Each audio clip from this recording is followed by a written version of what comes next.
Praise lord, హల్లెలూయా. దేవుని నామానికి స్తోత్రాలు. మీ అందరికీ నా వందనాలు తెలియజేస్తున్నాను. ఈ దినం కొరకు దేవుడు సిద్ధపరిచినటువంటి మాటలు, ప్రియ సహోదరి సహోదరుడా, పరిశుద్ధ గ్రంథంలో ధన్యతలని గురించి నువ్వు విని ఉంటావు, లేదా నువ్వు చదివి ఉంటావు కదా.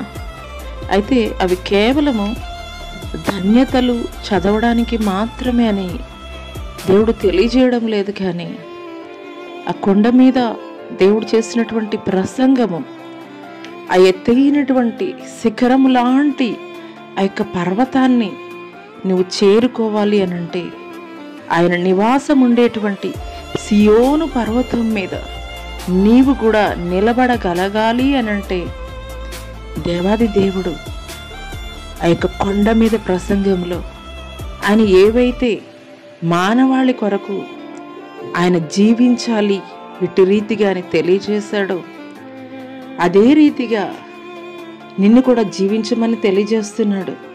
ఆయన కొండ మీద చేసినటువంటి ప్రసంగంలో కొన్ని విషయాలు అయితే కనుక మనం చూద్దాము. ఆయన మాట్లాడుతున్నారు, ఆత్మ విషయమై దీనులైన వారు ధన్యులు, పరలోక రాజ్యం వారిది. దుఃఖపడు వారు ధన్యులు, ఓదార్చబడుదురు. నీతి కొరకు ఆకలి దప్పులు గలవారు ధన్యులు, తృప్తిపరచబడుదురు. కనికరము గలవారు ధన్యులు, వారు కనికరం పొందుదురు. హృదయశుద్ధి గలవారు ధన్యులు, వారు దేవుని చూచెదరు. హల్లెలూయా. ఈ యొక్క ఉదయకాల సమయంలో పరిశుద్ధాత్మ దేవుడు నీతో మాట్లాడుతున్నప్పుడు, ఈ యొక్క మత్తయి సువార్త 5వ అధ్యాయం నుండి 7వ అధ్యాయం వరకు కూడాను ఆయన ప్రసంగించినటువంటి కొండ మీద ప్రసంగంలో మానవ కోటికి కావలసినటువంటి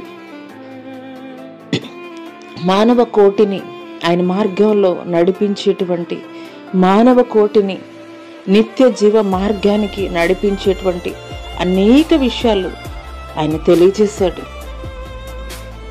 ఆ రీతిగా జీవించమని దేవుడు మనకి ఆ యొక్క కొండ మీద ప్రసంగం ద్వారా దేవుడు మనతో మాట్లాడుతున్నారు. ఈ యొక్క ఉదయకాల సమయంలో దేవుడు ఈ మాటలు నా కొరకే మాట్లాడుతున్నారని నీవు విశ్వసించగలిగినట్లయితే, ఆ సియోను శిఖరాగ్రం మీద ఆసీనుడైనటువంటి దేవాది దేవుణ్ణి నువ్వు చేరుకోగలగాలి అని నీవు ప్రయత్నిస్తున్నట్లయితే, ముఖ్యంగా నువ్వు చేయవలసింది ఆ కొండ మీద ప్రసంగంలో దేవాది దేవుడు ఏదైతే నీ జీవితంలో నువ్వు కలిగి ఉండాలి, ఆచరణాత్మకంగా నువ్వు చేయాలి అని దేవుడు తెలియజేశాడో, ఆ యొక్క ప్రతి విషయాన్ని కూడాను నీ జీవితానికి అన్వయించుకొని నువ్వు చేయగలిగినప్పుడు నిశ్చయముగా ఆ సియోను శిఖరాగ్రమ మీద ఆసీనుడైనటువంటి దేవుని నిశ్చయముగా నిన్ను చేర్చబడేటువంటి స్థితిలో దేవుడు నిశ్చయముగా ఆయన నీ జీవితాన్ని మారుస్తారు. అట్టి కృప దేవుడు నీకు దయచేయనుగాక. ఆమేన్.